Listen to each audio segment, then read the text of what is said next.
B குரு சொந்தங்களுக்கு வணக்கம். இன்னைக்கு நேர்காணல நம்மளோட இருந்திருப்பவர் அரசியல் விமர்சகர் திருமதி ராதா தேவர் அவர்கள். ஜி வணக்கம். வணக்கம். ஒரு நடக்கக்கூடாத சம்பவம், நம்ம பாரதியர்கள் 26 பேர் கிட்ட ஒரு மத வெறிய கோழையர்களால இப்ப கொல்லப்பட்டிருக்காங்க. அதை ஒட்டி அரசாங்கம் ரீதியா பல நடவடிக்கைகள் எடுத்துக்கிட்டு இருக்காங்க. பட் நம்ம இதுல சொல்லுவோம், 4வது தூண் அப்படின்னு சொல்ற இந்த பத்திரிகைகள் இந்த நியூஸ, இந்த சம்பவத்தை எப்படி பதிவு செஞ்சிருக்காங்க அப்படிங்கிறதே இப்போ ஒரு பெரிய பேசும் பொருளா அமைஞ்சிருக்கு. நம்ம இந்த தமிழகத்துல ஒரு பெருமையா ரொம்ப ரொம்ப காலமா இருக்கிற தி ஹிந்து அப்படிங்கிற பத்திரிகை பாகிஸ்தான் பத்திரிகை மாதிரி பாகிஸ்தான் என்ன செஞ்சிருக்காங்க, என்ன சொல்லியிருக்காங்கிறத ஃபர்ஸ்டாகவும், நம்ம பாரத நாடு என்ன நடவடிக்கை எடுத்துக்குங்கிறத அடுத்த நியூஸா ஃப்ரண்ட் பேஜ்ல போட்டிருக்காங்க. இது இன்னைக்கு கண்டன குரலா பெரிய விஷயமா சமூக வலைதளங்கள் பரவிட்டு இருக்கு. அதோட நிர்வாக டைரக்டர் அவங்களே மாலதி பார்த்தசாரதி அவர்களே இதை கண்டனம் தெரிவிச்சிருக்காங்க. முதல் விஷயமா, இப்படிப்பட்ட பாரம்பரிய பத்திரிகையே இப்படி பண்ணுது, உங்களோட வியூ என்ன? ஃபர்ஸ்ட் நம்ம அந்த தாக்குதல்ல இறந்த எல்லோருக்கும் நம்மளுடைய ஆழ்ந்த அனுதாபங்கள், அவங்க குடும்பங்களுக்கு எல்லாமே நம்ம சொல்லி ஆகணும். ஒரு கொடுமையான விஷயம் ஒண்ணு நடந்திருக்கு. ஆனா அடுத்தடுத்து நடக்கும் நிகழ்வுகள் பாத்தீங்கன்னா புதுசா எனக்கு எதுவும் தெரியல. இது ஏற்கனவே நடந்த புல்வாமாவா இருக்கட்டும், இல்ல அதற்கு முன்னாடி நடந்த ஏன் நம்மளுடைய மும்பை தாக்குதலா இருக்கட்டும், எல்லா விஷயத்தையும் நீங்க எடுத்து பாத்தீங்கன்னா ஒரு பேட்டர்ன் உங்களுக்கு தெரியும். அதனால இப்ப பத்திரிகைக்காரங்க இப்படி எழுதுறாங்களே நீங்க சொல்லும் போது எனக்கு பெரிய ஆச்சரியமா இல்லை. இதே ஹிந்து எதோ எழுதியிருக்கிறாங்க அந்த அட்டாக்லயும். அது போக நம்ம ஊர்ல நிறைய துரோகிங்க இருக்கிறாங்க. நாம ஏன் எவ்வளவு காலமா அடிமையா இருந்தோம்னா அதுக்கு காரணமே இந்த துரோகிங்க தான். அது முகலாயர்கள்கிட்ட இருக்கட்டும், இல்ல கிறிஸ்தவர்களிடம் இருக்கட்டும், நாம அடிமையாக பல காலங்கள் இருந்ததுக்கு ஒரே காரணம் நம்மளிடையே இருந்த இந்த மாதிரியான துரோகிகள். ஆனா பத்திரிகைக்காரங்களே இதை பத்தி இப்படி செய்யும் போதுதான் நமக்கு வேதனையாக இருக்குது. 4வது தூண்லாம் இனிமே நம்ம சொல்றதுக்கு ஒண்ணுமே கிடையாது. ஹிந்துவை பொறுத்த வரைக்கும் பாத்தீங்கன்னா அவங்க எப்பயுமே இப்படிதான் இருந்திருக்கிறாங்க. சமீப காலமாக நீங்க அவங்களுடைய வரலாறை பாத்தீங்கன்னா எப்பயுமே இந்தியாவிற்கு எதிரான ஒரு நிலைப்பாடை தான் அவர்கள் எடுத்துக்கொண்டே இருக்கிறார்கள். அந்த பத்திரிகையை பொறுத்த வரைக்கும் இந்தியா ஃபர்ஸ்ட் விசாவை கேன்சல் பண்ணி எல்லாரையும் போக சொல்றாங்க. இண்டஸ் அந்த ட்ரீட்டியை கேன்சல் பண்றாங்க. நம்மளுடைய பிரதமர் இது எல்லாத்தையுமே அறிவிக்கிறார் நடவடிக்கையாக. அதற்கு எதிர் நடவடிக்கையாக பாகிஸ்தான் அறிவிக்கிறது, நாங்க இதெல்லாம் செய்யறோம்.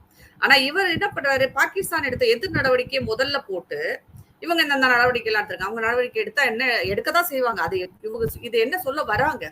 அப்ப பாகிஸ்தான் ஒரு பெரிய நாடு, அவங்க இந்த மாதிரிலாம் நடவடிக்கை எடுத்து இந்தியாவே முடங்கி போயிடும் நம்மளை பயமுறுத்த வர்றாங்களா? இது ஒரு வேடிக்கையான வேதனையான ஒரு விஷயமா நான் பாக்குறேன். அது போக சில பத்திரிகைகள், டைம்ஸ் ஆஃப் இந்தியாவா என்னன்னு தெரியல, அவங்க எல்லாம் என்ன பண்றாங்க, இந்தியாவை காஷ்மீர் இந்தியாவோட ஒரு பகுதி மாதிரியே பேச மாட்டேங்கிறாங்க. அவங்க என்னன்னா அது ஆக்கிபை பண்ண காஷ்மீரா பேசிட்டு இருக்காங்க. இன்னும் நிறைய பேர் காஷ்மீரை இந்தியாவின் ஒரு பகுதியாகவே பார்க்காமலே பதிவு போட்டுக்கிட்டே இருக்கிறாங்க, பேசுறாங்க, எல்லாம் செய்யறாங்க. குறிப்பாக தமிழ்நாட்டுல ரொம்ப அராஜகம். திராவிட முன்னேற்ற கழகத்தை சேர்ந்தவங்க, இந்த வலதுசாரி சிந்தனையாளர்கள், அதற்கப்புறம் இவங்களுக்கு சப்போர்ட்டா இருக்கிற நிறைய பேர், அவர்களுடைய சேர்ந்து சில சிறுபான்மையினர், இவங்க எல்லாம் என்ன சொல்றாங்கன்னா காஷ்மீர் மக்களுக்கு ஆதரவா பேசுறாங்களே தவிர இறந்து போன அந்த ஆத்மாக்களுக்கு ஆதரவா ஒருத்தர் கூட பேசல. இதுல நாம எதிர்பார்த்த ஒரு விஷயம் எப்பயுமே நடக்கும். ஏதோ ஒரு பிரச்சனை, ஒரு இந்த மாதிரி இஸ்லாமிய தாக்குதல்கள், இஸ்லாமிய தீவிரவாத தாக்குதல்கள் நடந்ததுக்கு அப்புறம் என்னன்னா ஒருத்தர் 2 பேரை ஹீரோ ஆக்குவாங்க. அந்த ஹீரோ பெரும்பாலும் இஸ்லாமிய மக்களிடையே இருந்து ஒருத்தர் தான் இருக்கும். இவர் இவங்களை காப்பாத்தினார், இவர் இவங்களுக்கு இதை செஞ்சாங்க, இல்ல இஸ்லாமிய அது என்னன்னா அவங்க உதவி செஞ்சது கூட அங்க பெருசு இல்ல. அது முதல்ல பதிவு போடுறது யாரா இருப்பாங்கன்னா இந்த திராவிட கழகத்தை சேர்ந்தவர்கள், இந்த லெப்டிஸ்ட் ஐடியாலஜி உள்ளவங்க, இல்ல ஒரு பத்திரிகையா இருக்கும், இவங்க ஐடியாலஜி உள்ள ஒரு பத்திரிகையா இருக்கும். அவங்க ஃபர்ஸ்ட் போட்டு இந்த மாதிரி செஞ்சு ஒரு பாட்டு இல்லாட்டி அது ஒரு படமா போட்டு இஸ்லாமியர்கள் எவ்வளவு அமைதியை விரும்புகிறார்கள், எப்படி நமக்கு உதவியா இருக்காங்க, முதல்ல அதை போடுவாங்க. இவங்க அதை சொல்லாட்டி கூட நமக்கு அதை பத்தி கவலை இல்லை, இஸ்லாமிய தீவிரவாதிகள் சொல்லிட்டு போயிடும். இது சொல்லும் போதுதான் எரிச்சலா வருது நமக்கு. ஏன் இதை பெரிதப்படுத்தி நீங்க காமிக்க விரும்புறீங்கன்றதுதான். இதே நீங்க அப்படியே உல்டாவா நீங்க பாத்தீங்கன்னா குஜராத் 2002 கலவரத்துல பாத்தீங்கன்னா இஸ்லாமியர்களும் இந்துக்களும் 2 பேருமே அடிச்சுக்கிட்டாங்க. 2 பக்கமுமே சேதம் இருந்தது. அதற்கு காரணமாக கோத்ரா இன்சிடென்ட் இருந்தது. அதற்கப்புறம் எப்பயுமே முதல் தாக்குதல் இந்துக்களாக இதுவரை இருந்ததாக சரித்திரமே இல்லை. இந்துக்கள் என்றைக்குமே அமைதியை விரும்புவார்கள். அவர்கள் எந்த பிரச்சனைக்கும் போக மாட்டாங்க, எந்த மதத்தையும் வந்து கேவலமா பேச மாட்டாங்க. எல்லாத்தையும் கடவுளா பாக்குறவங்க, எல்லாரையும் கடவுளா பாக்குறவங்க. நம்மளுக்குள்ளேயே சிவனை வச்சுக்கிட்டு இருக்கோம்னு சொல்ற நாம மற்ற மதத்தை பற்றி குறை சொல்வதற்கு ஒன்றுமே இல்லை. ஆனால் முதல் அடி நமக்கு விடும்போது அதை தாங்கி கொண்டுதான் இத்தனை வருஷமா இருந்தோம். இப்ப என்னன்னா அது திருப்பி அடிக்க ஆரம்பிக்கிறாங்க. அப்பதான் பிரச்சனைகள் அதிகமாகுது. அந்த முதல் தாக்குதலை பற்றி யாரும் பேச மாட்டாங்க. அதுக்கு பதிலடியாக வரும் தாக்குதலை பற்றி பெருசாக இந்த பத்திரிகைக்காரர்களும் மற்றவங்களும் பேச ஆரம்பிப்பாங்க. அந்த 2002 நடந்த இன்சிடென்ட்ல இந்துக்கள் இஸ்லாமியர்களிடையே நடந்த அந்த தாக்குதல்கள் என்ன ஆச்சுன்னா, அந்த ராயட் நடந்தப்ப இந்துக்களும் நிறைய பேரை காப்பாத்திருக்கிறாங்க, இஸ்லாமியர்களை, சும்மா கிடையாது. அதே மாதிரி பாத்தீங்கன்னா டெல்லி ராயட்லயும் பாத்தீங்கன்னா பல இஸ்லாமியர்களை இந்துக்களும் காப்பாத்தி இருக்கிறாங்க. ஆனா நாம என்ன பண்ணுவோம்னா, காப்பாத்திட்டு அதை ஒரு படமா போட்டு நம்ம படம் காமிக்க மாட்டோம், இல்ல அது ஒரு வீடியோவா போட்டு அதை ஒரு பெரிய விஷயமாக்க மாட்டோம். இந்துக்கள் என்றைக்குமே அந்த உதவி செய்வதை வந்து ஒரு பெரிய விஷயமா நம்ம வெளியில சொல்றதே கிடையாது. எத்தனையோ இஸ்லாமியர்களுக்கு இந்துக்கள் இன்றைக்கு வரைக்கும் உதவி கொண்டுதான் இருக்கிறார்கள், இல்லைன்னு சொல்லவே முடியாது. இன்னும் சொல்ல போனா இந்துக்களினால்தான் தான் இஸ்லாமியர்கள் பலர் இங்கே நிம்மதியாக வாழ்ந்து கொண்டிருக்கிறார்கள். இது முழுக்க முழுக்க உண்மை. இதே இஸ்லாமியர்கள் அவர்களுடைய வேற ஒரு இஸ்லாமிய நாடுக்கு போனா கூட இவ்வளவு நிம்மதியாலாம் இருக்க முடியாது. இங்கே இருக்கும் பல இந்துக்கள் உங்களோட அனுசரிச்சு போறாங்க, உங்களை வந்து ஏத்துக்கிறாங்க, உங்கள் நம்பிக்கை ஏத்துக்கிறாங்க. அதனாலதான் நம்ம நிம்மதியா வாழ்றோம். இந்த காஷ்மீர் பிரச்சனையை பொறுத்த வரைக்கும் அந்த 26 பேர் செத்ததுக்கு பல விஷயங்களை இவங்க கொண்டு வந்து பேசுறாங்க.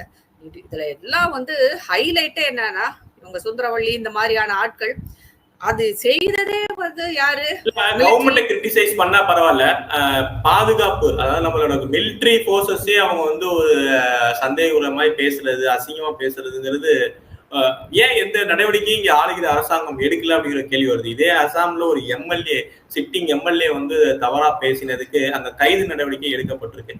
பட் இங்க அந்த மாதிரி நடவடிக்கைகள் கம்ப்ளைண்ட் கொடுத்தாலும் எடுக்க மாட்டேங்கிறாங்களே. மிலிட்டரி வந்து நம்ம உயிரை காப்பாத்துறதுக்கு தான் அவங்க பார்டர்ல போராடிட்டு இருக்கிறாங்க. காஷ்மீர்லயும் அதே தான். இவங்க உடனே மிலிட்டரிய வந்து குறை சொல்றதோ இதோ, இவங்களுக்கு என்ன தகுதி இருக்கு முதல்ல சொல்றதுக்கு? இதே தமிழகத்தில இருந்து நம்ம எல்லாம் சுபாஷ் சந்திர போஸோட ஆர்மில இருந்து வேலை பார்த்தவங்க தான் தமிழர்கள். இன்றைக்கும் வந்து தமிழகத்தில் வந்து கிராமமாக நீங்க தென் தமிழ்நாட்டுல எல்லாம் போய் பார்த்தீங்கன்னா கிராமமாக மிலிட்டரியில இருக்கிறோம். இந்த தேசத்துக்காக உயிரை கொடுத்து கொண்டு இருக்கிறோம். அப்படி இருக்கும்போது இந்த மாதிரி கேவலமான ஆட்கள், சுந்தரவல்லி மாதிரியான கேவலமான ஆட்கள் மிலிட்டரிய சந்தேகப்படுறதை நம்ம ஏத்துக்கவே முடியாது. நீங்க எந்த அடிப்படையில நீங்க வந்து சந்தேகப்படுறீங்க? முதல்ல மிலிட்டரி யாருமே வந்து வெளியில வந்து பொது வெளியில் வந்து பேச மாட்டாங்க, பத்திரிகைக்கு எந்த பேட்டியும் கொடுக்க மாட்டாங்க. அது ஒண்ணுதான் அவங்க கிட்ட இருக்கிற ஒரு டிராபேக்னு கூட சொல்லிக்கலாம். அவர்களால் செய்ய மாட்டார்கள், அவர்களுக்கு அது சட்டம் இருக்கு, அவங்க வெளியில வந்து எதுவும் பேசக்கூடாது. அது ஒன்றை வந்து இவங்க சாக்கா வச்சுக்கிட்டு இவங்க எது வேணாலும் பேசுவாங்களா? இவங்க இதெல்லாம் வந்து ஒரு செடிஷன் இல்லையா? தேச துரோகம் இல்லையா? ஒரு நம் நாட்டில் நமக்காக போராடும் சில மக்களை வந்து ராணுவ வீரர்களை குறை சொல்லும் இவரை போன்ற ஈன பிறவிகளை வந்து அரெஸ்ட் பண்ணாம எப்படி வச்சிருக்காங்கன்னே தெரியல. இது அப்புறம் பியூஷ் மனோஜ்னு வடக்கத்தியம் ஒருத்தங்க வந்து உட்காந்துருக்கிறான். அவன் தமிழகத்துல உட்காந்துட்டு தமிழ்நாட்டுல இருக்கிறவங்களுக்குள்ள பிரச்சனை உண்டாக்கிட்டு இருக்கான். அவன் பீகார்காரன், பீகார்ல போய் அவன் பிரச்சனை பண்ணலாம். ஆனா அங்க இருந்து அடிச்சு வரட்டுனதுனால இங்க வந்து உட்காந்துட்டு இங்க இருக்கிற திராவிட கட்சிகள் சப்போர்ட் செய்யறதுனால இங்க நமக்குள்ள சண்டையை மூட்டி விட்டுட்டு இருக்கிறான். நாம கும்பிடுற சாமியை குறை சொல்றது, நாம வணங்குற குருக்களை குறை சொல்றது, இந்த மாதிரி வேலையெல்லாம் செஞ்சுட்டு இருக்கிறான். அவன் ஃபுல்லா காசு வாங்கிட்டு பண்ணிட்டு இருக்கிறான். அவனை வடக்கத்தியன் எல்லாம் சொல்ல மாட்டாங்க. அவன் வட இந்தியால இருந்து வந்தவன் தானே, அவனை விரட்டி அடிக்க மாட்டானுங்க. அப்புறம் சுந்தரவல்லியை பொறுத்த வரைக்கும் அவர் எந்த பதவியில் இருக்கிறார்? நீ ஒரு திராவிட கட்சி சித்தாந்தத்தை வைத்திருக்கிறாய், அவ்வளவுதான். அதோட உனக்கு வேற எந்த பொறுப்பும் இல்லை. நீ வந்து தமிழக மக்களை ரெப்ரசென்ட் பண்ணல. தமிழக மக்கள் என்ன நினைக்கிறாங்கன்னு கூட உனக்கு தெரியாது. ஆனா என்னமோ நீ எல்லா தமிழர்களுக்கும் ஒட்டுமொத்தமாக இது பண்ற மாதிரி இஸ்லாமியர்களை நீங்க ஆதரிச்சுட்டு போங்க, நம்ம வேணான்னு சொல்லல, அது உங்க இஷ்டம்.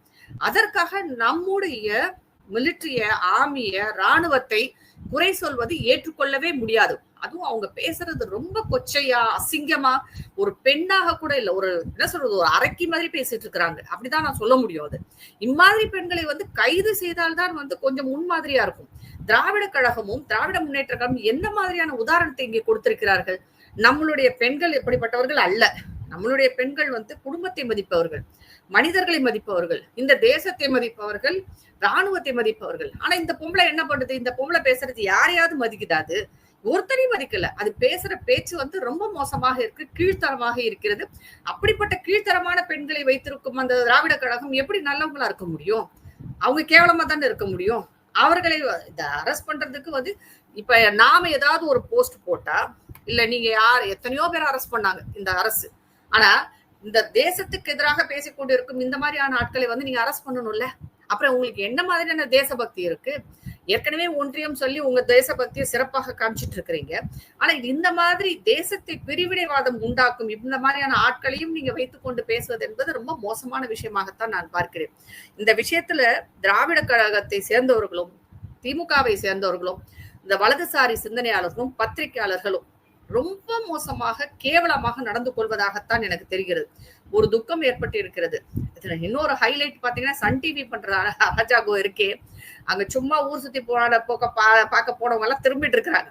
வந்த உடனே ஏர்போர்ட்லயே அவங்கள புடிச்சு வச்சு நாங்க தான் காப்பாத்தணும்னு சொல்லுங்க, இஸ்லாமியர்கள் தான் உங்களை காப்பாத்துறான்னு சொல்லுங்க, இப்படி சொல்லி கொடுத்து பேச வைக்கிறாங்க. இதெல்லாம் ஒரு கேவலமான பின்னால இருந்து சொல்றாங்களே தமிழக அரசு தான் உங்களை ஹெல்ப் பண்ணாங்க, அதையும் சொல்லுங்க பின்னால இருந்து சொல்றது. ஆமா, அதுதான் சொல்றேன். ஒரு கேவலமான விளம்பரமா தெரியலையா அவங்களுக்கு? அவங்க எப்படி இப்ப நான் ஒரு டூருக்கு போனா நான் போற வர டிக்கெட் ரெண்டுமே புக் பண்ணிட்டு தான் நான் போவேன். அப்படி எனக்கு ஏதாவது டிக்கெட்ல பிரச்சனை ஆச்சுன்னா அதே பிளைட் வந்து வேற ஒரு அரேஞ்ச்மெண்ட் பண்ணி அனுப்பிச்சு விட்டுருவாங்க. இதுல எந்த பிரச்சனையும் இருக்க போறது இல்ல. இவங்க தங்குற இடத்துல இருந்து ஏர்போர்ட்டுக்கு போறதுக்கு அங்க இருக்கும் ராணுவமும் மத்திய அரசும் ஏற்பாடு பண்ணி கொடுத்துருது. இவங்க இங்க வந்து இறங்குறது மட்டும்தான். சென்னைக்கு வந்ததுக்கு அப்புறம் அவங்களுக்கு வீட்டுக்கு போக தெரியாதா? என்னோட கேள்வியதான். நாங்க அரேஞ்ச் பண்ணி கொடுத்து அவங்கள ஊருக்கு அனுப்பிச்சு வச்சோம். இதுல முக்காவாசி பேரு அந்த தாக்குதல் சம்பவம் நடந்த இடத்துக்கு போகவே இல்லை. அவங்க எல்லாம் ஸ்ரீநகர்ல உட்கார்ந்து இருந்தாங்க. ஸ்ரீநகருக்கும் அந்த தாக்குதல் நடந்த இடமே ஏதோ 200 கிலோமீட்டருக்கு மேல இருக்குன்னு சொல்றாங்க. ரொம்ப தூரம் அது. இவங்க என்ன பண்றாங்க, அங்க இருந்து இங்க ஏர்போர்ட்ல இறந்தவங்கள வண்டி அரேஞ்ச் பண்ணி நாங்க கொண்டு போய் விட்டோம். எந்த தாக்குதலுக்கும் மாலாகம் இருந்தவர்களே. இத ஸ்ரீநகர் என்ன சின்ன காஷ்மீர் என்ன சின்ன ஊரா? அது பெரிய ஊர். அங்க எவ்வளவு இடங்கள் இருக்கு. இது ஒரு இடத்தில் மட்டும்தான் தாக்குதல் நடந்தது. ஆனா இவங்க யாருமே அந்த தாக்குதல் நடந்த இடத்துக்கு போகல. ஒரு கேவலமான விளம்பர அரசியலை செய்து கொண்டிருக்கிறது இந்த அரசு. அது ஒரு விஷயம். அது இரண்டாவது விஷயம் என்னன்னா, 26 பேர் வந்து செத்தது காரணம் அவர்கள் இந்துக்கள் என்ற காரணம் தான். வேறு எந்த காரணமும் இல்லை. அதுல தெளிவா அவங்க இறந்தவர்களின் குடும்பத்தார் சொல்லியிருக்கிறாங்க. இந்துக்களையும் இஸ்லாமியர்களும் தனியாக பிரித்தார்கள். குதிரை ஓட்டிகள் உள்பட குதிரை ஓட்டிகள் உடனே வெளியில போங்கன்னு சொல்லிட்டாங்க. நீங்க இங்க இருக்காதீங்கன்னு. ஆனா திருமாவளவன் அவர்கள் சொல்றாரு அப்பெல்லாம் ஒரு இன்வெஸ்டிகேஷன் இல்ல, ஒரு மணி நேரத்துல பிஜேபி வந்து சோசியல் மீடியால பரப்பின செய்தி தான் இந்த செய்தி அப்படிங்கிறாரு. பாதிக்கப்பட்ட குடும்பத்தை சேர்ந்தவர்கள் பேசியிருக்காங்க, நான் பேசல. அது ஒரு பையன் பேசியிருக்கிறான். அவங்க தகப்பனை இழந்த ஒரு பையன் பேசியிருக்கான். அப்பாவை இழந்த ஒரு பெண் பேசியிருக்கிறார். கணவனை இழந்த ஒரு மனைவி பேசியிருக்கிறார். மகனை இழந்த ஒரு தகப்பன் பேசியிருக்கிறார். அந்த மகனை இழந்த ஒருத்தர் வந்து மோடி கிட்ட வந்து மோடி வந்து எப்படியாவது இதுக்கு வந்து ரிவெஞ்ச் எடுத்தே ஆகணும், பழி வாங்கியே ஆகணும், இந்து என்பதற்காகவே என் மகனை கொன்றார்கள் சொல்றாரு. அந்த வீடியோ எல்லாமே இருக்கு, சமூக வலைதளங்கள்ல எல்லாமே இருக்கு. அவங்க ரெண்டா பிரிச்சுட்டு இந்துக்கள் என்று தேர்ந்தவங்க யாரெல்லாம் இருக்காங்க அவங்களதான் கொண்டு இருக்கிறாங்க, இஸ்லாமியர்களை தொடவே இல்லை. இதுல இவங்க என்ன சொல்ல வர்றாங்க, மதம் என்று பிரிந்தது போதும்னு ஒரு பாட்டை போட்டு அங்க ஒரு குதிரைக்காரரை ஹீரோ ஆக்கிட்டாங்க. இப்ப அந்த ஹீரோவாக்கி அவர் தான் இது மொத்தத்துக்கும், ஏன்னா இது எதிர்பார்த்து கொண்டே இருந்தேன். அந்த வீடியோ கரெக்டா வந்து ஒரு இஸ்லாமியர் இறந்து, அவர் கிராஸ் ஃபயர்ல இறந்து போயிட்டார். அந்த பக்கம் இந்த பக்கம் ஓடுனதுல அவர் இறந்து போயிருக்காரு. ஒரே ஒரு புல்லட்டை வாங்கி இறந்து போயிருக்காரு. இறந்தது நமக்கு வந்து அந்த 26 பேர்ல இறந்த குடும்பத்துக்கு நம்ம அனுதாபங்கள் தான். ஆனா அவரை ஹீரோவாக்கும் முயற்சியை ஏன் நீங்கள் செய்து கொண்டிருக்கிறீர்கள்?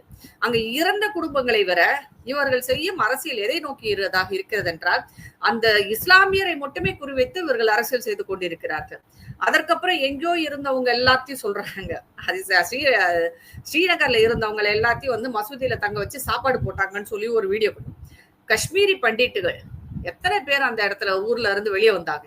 அவங்களுக்கு நீங்க சோறு போட்டிருக்கலாம்ல, அவங்கள பாதுகாத்து வச்சிருந்திருக்கலாம்ல. அங்க அவங்களை எவ்வளவு பேர் கொலை செய்யப்பட்டார்கள். 2022 8 காஷ்மீரிகள் செத்தார்கள். பீகார்ல இருந்து வேலை பார்க்க வந்த ஒரு பையனை சுட்டு கொண்டாங்க.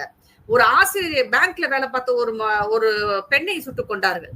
எவ்வளவு பேர் செத்துருக்கிறாங்க. இந்த ஆர்டிகல் 370 போனதுக்கு அப்புறம் எங்கெல்லாம் இந்துக்கள் இருக்கிறார்களோ, இந்துக்களும் சீக்கியர்கள் இவர்களை எல்லாம் குறிவைத்து கொன்றிருக்கிறார்கள். இதுல எந்த மாற்று கருத்தும் இல்லை.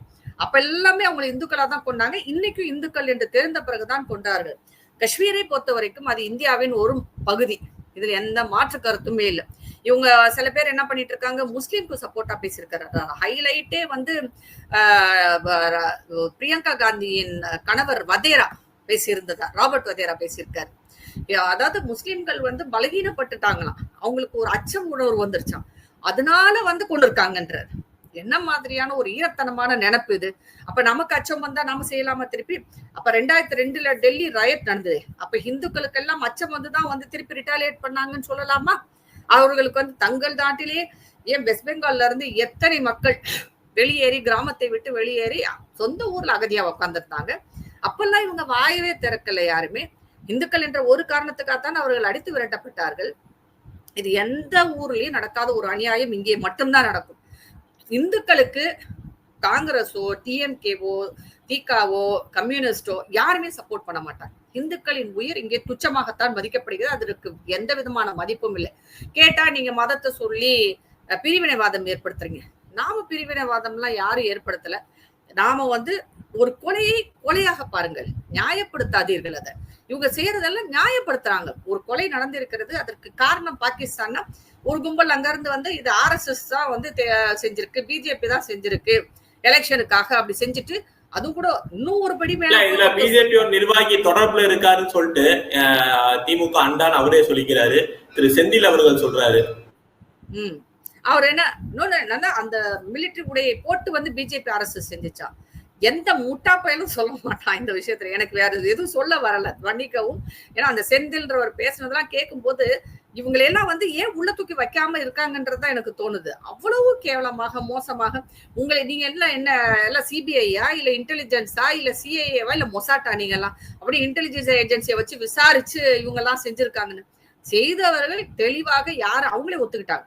லக்ஷரி தொய்பா நாங்க தான் செஞ்சோம்னு அவங்களே வெளில வந்து, ஆனா அதை கூட நம்ப மாட்டேங்கிறாங்க செஞ்சிருக்காது அப்படின்ட்டு. ஆனா RSS பிஜேபியும் செஞ்சிருக்கோம் அப்படின்றாங்க. அப்புறம் ஏன் வந்து சென்ட்ரல் கவர்மெண்ட் வந்து அங்க எந்த விதமான பாதுகாப்பும் போடலைன்றாங்க? அங்க ஒரு முதலமைச்சர்னு ஒருத்தர் உட்கார்ந்துருக்காரு, உமர் அப்துல்லான்னு ஒருத்தர் உட்கார்ந்துருக்காரு. மொத்த ஸ்டேட்டும் அவர் கையில இருக்கு, அவரை தான் பார்க்கணும் அந்த ஸ்டேட்டை. இப்ப சென்ட்ரல் கவர்மெண்ட் கொண்டு போய் உள்ள போனா தலையிடுது அப்படின்னு வைங்க, வெளியில இருந்து சரி நீங்க உங்க இதை பாத்துக்கோங்கன்னா அதுக்கும் குறை சொல்லுவீங்க. எலெக்ஷனே வேண்டான்றதுதான் அங்க இருந்தது. அங்க ஆளுநரின் ஆட்சி நடந்து கொண்டிருக்கிறது. எலெக்ஷனை யாரு உடனே நடத்தணும்னு சொன்னது? இதே எதிர்கட்சிகளும் உச்ச நீதிமன்றமும் உத்தரவு போட்டு உடனே எலெக்ஷன் நடத்தினாங்க. எலெக்ஷன் நடந்ததுக்கு அப்புறம் அது அந்த அரசு தானே பாத்துக்கணும். அவர்களுக்கு தேவை என்றால் பாதுகாப்பை மத்திய அரசிடம் கேட்கணும், மத்திய அரசு அதை கொடுக்கும். ஆனா மத்திய அரசு போய் ஒவ்வொரு தெருவா உட்கார்ந்து கண்காணிச்சுட்டு இருப்பாங்களா? தமிழ்நாட்டுல கூட தான் எத்தனையோ பிரச்சனைகள் நடக்குது, எவ்வளவோ கொலைகள் நடக்குது. இங்க எல்லாம் மத்திய அரசு வந்து உட்கார்ந்து பாத்துக்கிட்டே இருக்குமா? மாநில அரசு அதை பார்த்து கொள்ள வேண்டும். அவர்களுக்கு ஏதாவது தேவை என்றால் மத்திய அரசை அணுகலாம். இந்த சின்ன விஷயத்த கூட சொல்ல உமர் அப்துல்லாவை ஒருத்தர் பேசல, ஒருத்தர் கூட கண்டிச்சு எந்த எதிர்கட்சிகளும் அந்த புள்ளி கூட்டணியில இருக்கிறவங்களோ ஒருத்தர் கூட உமர் அப்துல்லா வந்து சட்டம் ஒழுங்கு வந்து தவறிவிட்டார் அப்படின்னு சொல்லவே இல்லை. எல்லாரும் சொன்னது மோடி அமித்ஷா தான். மோடி அமித்ஷாவை உள்ள அங்க உட்கார்ந்துட்டு ஆட்சி பண்ணிட்டு இருக்கிறாங்க. இது எவ்வளவு கேவலமான ஒரு அரசியல், மடைமாற்றும் அரசியல். இன்று மக்களுக்கு எல்லாமே தெரியும், மக்களுக்கு தெரியாமல் இல்லை. எத்தனையோ இந்துக்கள் இவ்வளவு வருஷங்களாக இறந்து கொண்டு 6th செஞ்சுரின்னு சொல்லுவோம், பல நூற்றாண்டுகளாக இந்துக்கள் பலியாகி கொண்டுதான் இருக்கிறார்கள் இந்த இந்தியாவில. முதல்ல வந்து துலுக்கர்கள் முகலாயர்கள் ஆண்ட போதும் சரி, துலுக்கர்கள் ஆண்ட போதும் சரி, அதுக்கப்புறம் கிறிஸ்தவ பிரிட்டிஷார்கள் ஆண்ட போதும் சரி, பல லட்சம் பேர் இங்கே கொன்று குவிக்கப்பட்டிருக்கிறார்கள். கிட்டத்தட்ட எல்லா மாநிலங்களிலும் ஜீனோசைட்ஸ் நடந்திருக்கு, எங்கேயுமே நடக்காம இல்லை. எல்லா பகுதிகளிலும், இந்தியாவின் எல்லா பகுதிகளிலும், அது கோவா இன்குவிசிஷனா இருக்கட்டும், இல்ல தமிழகத்தில் நடந்த மதுரை துலுக்கர்கள் அட்டகாசமா இருக்கட்டும், இல்ல திப்பு சுல்தான் அட்டகாசமா இருக்கட்டும், இன்னும் நீங்க போனீங்கன்னா ஒவ்வொரு மேற்கு வங்கத்துல இருக்கட்டும், இல்ல உத்தரப்பிரதேஷ், மகாராஷ்டிரா, எங்க போனாலும் எல்லா இடங்களிலும் பல லட்சம் இந்துக்கள் உயிரை கொடுத்திருக்கிறார்கள். இங்க மதம் மாற்றப்பட்டிருக்கிறார்கள், கொள்ளையடிக்கப்பட்டு இருக்கிறது கோயில்கள், அவர்கள் கொலை செய்யப்பட்டிருக்கிறார்கள். இப்படி ஏகப்பட்ட விஷயங்கள் நடந்திருக்கு. ஆனாலும் பொறுமையா தான் இருக்கிறோம். இன்றைக்கும் நாம் எல்லா மதத்தினரோடும் சேர்ந்து நிம்மதியாக இருக்க வேண்டும் என்பதுதான் நம்முடைய ஆசை. ஆனால் இங்க நடப்பது அப்படி இருக்கிறதா? காஷ்மீரை பொறுத்த வரைக்கும் 370 வந்து நீக்கப்பட்ட போது இதே இவங்க தான் வந்து எதிர்த்தாங்க. சிஏஏ கொண்டு வரும்போது அதையும் எதிர்க்கிறாங்க. இப்ப சமீபத்தில் வக்ஃப் ஆக்டுக்கும் இவங்க தான் எதிர்க்கிறாங்க. அதாவது இஸ்லாமியர்களே தொடவே கூடாதுன்றாங்க. இந்துக்களுக்கு நீ என்ன வேணாலும் பண்ணு, அவங்க எப்படி வேணாலும் அழிஞ்சு போட்டோம், ஆனா இஸ்லாமியர்களை பற்றி மட்டும் பேசக்கூடாது, தொடக்கூடாது. இஸ்லாமிய மதத்தை பற்றி எதுவும் சொல்லக்கூடாது. என்னங்க அதுதான் என்னோட இறுதியான கேள்வியாவே இருந்தது. ஓவைசியே சொல்றாரு இது டார்கெட்டட் கில்லிங்ஸ்னு. ஓவைசி அவரோட தலைவர் சொல்றாரு டார்கெட்டட் கில்லிங்ஸ்னு. ஆனா இங்க இருக்கிற நீங்க சொல்ற சோகால் சொல்ற காங்கிரஸா இருக்கட்டும், திமுகவா இருக்கட்டும், இல்ல விசிக திருமாவளவனாக இருக்கட்டும், கம்யூனிஸ்டா இருக்கட்டும், இத சொல்றதுக்கு என்ன அவங்களுக்கு ஒரு தயக்கம்? நம்ம வந்து யாரையும் குற்றச்சாட்டுல, இங்க இருக்கிற மக்களையோ சிறுபான்மையோ நம்ம யாரும் சொல்ல. பாகிஸ்தான்ல உள்ள தீவிரவாத அவர்களை வந்து இப்படி ஓப்பனா சொல்றதுல என்ன உங்களுக்கு தயக்கம்? 2 விஷயம், ஓட்டு, உயிர். இது 2 தாங்க பயம். ஓட்டு வேணும், சிறுபான்மையினர் ஓட்டுக்காக, இன்னொன்னு தங்களுடைய உயிருக்கு பயந்து. இது 2க்காக தான் பண்றாங்க. இங்க இருக்கிற இஸ்லாமியர், காஷ்மீரில் இருக்கும் இஸ்லாமியரோடும் சரி, சிரியாவில் இருக்கும் இஸ்லாமியர், பாலஸ்தீனத்தில் இருக்கும் இஸ்லாமியரோட தன்னை அடையாளப்படுத்திக் கொள்கிறார். என்னுடைய அண்ணன் தம்பின்னு சொல்றாங்க. ஆனா இங்க இருக்கிற இந்துக்கள் வட இந்தியாவில் இருக்கும் இந்துக்களோட கூட அடையாளப்படுத்த முடியாது. அவன் வடக்க, நம்ம தெற்க, இப்படிதான் நம்மளை வந்து பிரிச்சு வச்சிருக்கிறாங்க. இந்த அரசியல்வாதிகள் செய்யும் அரசியல் எல்லாம் இந்துக்களை பிரிப்பதில் மட்டும்தான் இருக்கிறதே தவிர துலுக்கர்களை பிரிப்பதில் அல்ல.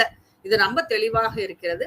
அதுல நீங்க திருமாவளவன் சொன்னப்ப அவர் ஒரு ஜோக் அடிச்சார் பாருங்க, கனிம வள கொள்ளை. அதாவது இங்க இருந்து டூரிஸ்டா நிறைய பேர் போனாங்கன்னா காஷ்மீர்ல குடியேறி அங்க இருக்க கனிம வளத்தெல்லாம் கொள்ளையடிச்சிருவாங்க. அதனால பதட்டப்பட்டு அவங்க இந்த மாதிரி டூரிஸ்ட் எல்லாம் கொலை பண்ணி ஒரு எச்சரிக்கை செய்யறாங்க. இத எந்த முட்டாள் அரசியல்வாதியாவது பேசுவாங்க. அப்ப தமிழகத்தில் ஏகப்பட்ட கனிம வளம் கொள்ளையடிச்சிட்டு இருக்கும் போது இவர் வாயை மூடிக்கிட்டு தானே இருந்தாரு. அப்ப இங்க யாரு கனிம வளத்தை கொள்ளையடிச்சிட்டு போறது? பக்கத்து ஸ்டேட்ல இருந்து வந்தவங்க எல்லாம் தான் அடிச்சுட்டு போறாங்க. அதை பத்தி ஏதாவது பேசலாம்ல? கேரளாவில இருந்து தான் கனிம வளத்து கொள்ளைய எடுத்துட்டு போறாங்க. அதை பத்தி நீ வாயை திறந்திருக்கிறியா? அப்ப அவங்களுக்கும் உங்களுக்குள்ள இருக்க கான்ட்ராக்ட்ல தானே நீ பேசிட்டு இருக்காங்க. இப்படி நம்மளே, அது குறிப்பாக தமிழகத்தில் நடக்கும் இந்த கேவலமான அரசியல் முடிவுக்கு வர வேண்டும். ஏன்னா மக்களை வந்து இந்த இன்ஃபர்மேஷன் டெக்னாலஜி காலங்க, தகவல் தொழில்நுட்பம் வந்து மிக சிறப்பாக இருக்கும் இந்த காலத்தில் எந்த தகவலையும் மறைக்க முடியாது. ஆனா அளவுக்கு மீறிய தகவல்கள் வரும், தேவையில்லாத தகவல்கள் நிறைய வந்து கொண்டே இருக்கிறது. நம்மை ஏமாற்றும் தகவல்கள் நிறைய வருது. அதுல நீங்க சொன்ன இந்த 4வது தூண், பாரபட்சம் இல்லாமல் நேர்மையாக நடந்தால் சரியான தகவல்கள் நமக்கு கிடைக்கும். ஆனா அவங்க முக்காவாசி பேர் விலை போன ஊடகங்களாகவும் பத்திரிகைகளாகவும் டிவியா இருக்கட்டும், காணொலி நடத்துறவங்க எல்லாருமே விலை போனவர்களாகத்தான் இருக்கிறார்கள். அவர்கள் அப்படிப்பட்ட செய்திகளை தான் நம்மிடம் கொண்டு சேர்க்கிறார்கள், நம்மளையும் குழப்பத்தில் ஆழ்த்துகிறார்கள். இதுல எந்த விதமான இது வந்து ஒரு பத்திரிகை தர்மமா அப்படின்னு கேட்டீங்கன்னா அது அவங்க மனசாட்சி தான் அதுக்கு பதில் சொல்லணும். ஆனா தமிழகத்தை பொறுத்த வரைக்கும் பத்திரிகைகளிடமிருந்து எந்த உண்மையான செய்தியும் எதிர்பார்ப்பது என்பது பெரிய வைக்க போர்ல நம்ம ஒரு ஊசியை தேடுற கதை தான். அது நடக்கவே நடக்காதுன்றது மட்டும் இந்த இந்த இந்த இந்த ஒரு பர்டிகுலர் இன்சிடென்ட், இந்த ஒரு இதுலயே வந்து நமக்கு தெரிஞ்சு போச்சு நம்மளுடைய பத்திரிகை தர்மம் என்பது என்ன என்பது. நிச்சயமா 4வது தூண் அதை வந்து இங்க தெளிவா திமுகவை சேர்ந்த மூத்த தலைவர் RS பாரதி அவர்கள் சொல்லியிருப்பாங்க. அதுக்கு ஏற்றால் போல் தான் இங்க நடந்துகிட்டு இருக்கு. அவங்க பண்ற செயலும் அப்படிதான் இருக்கு. பட் மக்கள் உணர்வாங்க. இவ்வளவு நேரம் உங்க நேரத்தை நம்ம தளத்துக்கு வந்து பயந்தமைக்கு ரொம்ப நன்றி. நல்லதே நடக்கும். வாழ்வாங்க. நன்றி.